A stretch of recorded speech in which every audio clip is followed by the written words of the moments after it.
waxaan kale oo aan kugu wareejiyey codsi aan u dirnay qaramada midoobay oo aan uga qayb galayno Security Council-ka aan uga qayb galayno oo aan xareynay codsigaas 2018 doorashada aan u galayno 2024 si aan maxaan ku raadaan u fariisano kursigaas 2025 taasna waxa weeye waa legacy ama dhaxal reeb aan uga tagay ummadda Soomaaliyeed bacdama aan laga joogo 51 sano ka hor sidaan xorriyad u qaadanay aan noqonnay xubin ka mid ah hal mar kaliya mudane madaxweyne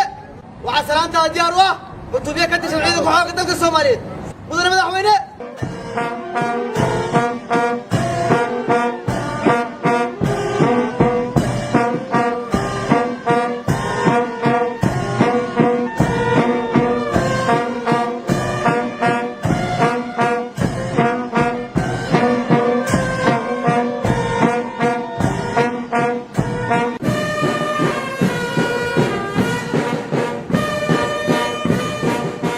بسم الله الرحمن الرحيم والصلاة والسلام على نبينا محمد صلى الله عليه وسلم مدن يالي مروين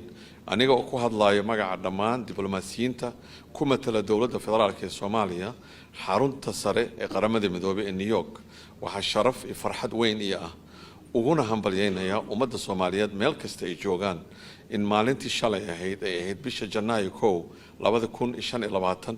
أي صوماليا سر رسمي ugu biirtay golaha amniga ee qaramada midoobay muddo xileedka 2025 ilaa 2026 waxaan bogaadinaynaa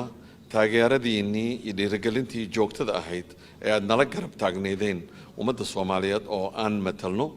muddadii aan u ololeynay ka mid noqoshada golahan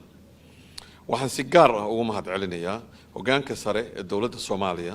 oo ugu horeeyo madaxweyne Xasan Sheekh Maxamuud ra'iisul wasaaraha xukuumadda مدن حمزة عبد برة وزير كريمة الدبدة دولة فدرالك الصومالية أمباسادور أحمد معلم فقي كدب مركي أي ملف كان سيان منان مك يملقو له كان ميراداليين جوشان أنقارني وقدام بين وحي نو بلوذي هول باحد وين له وإنك جو أنتاي إن أن أجود قالنا سيخوفن إنك أمانك كوهينا إن أنك شقينا دنت جود ومدنانت أوله xasiloonida adduunka iyo danta gaarka ah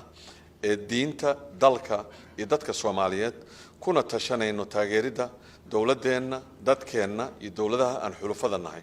wabillahi tawfiiq Soomaaliya ha noolaato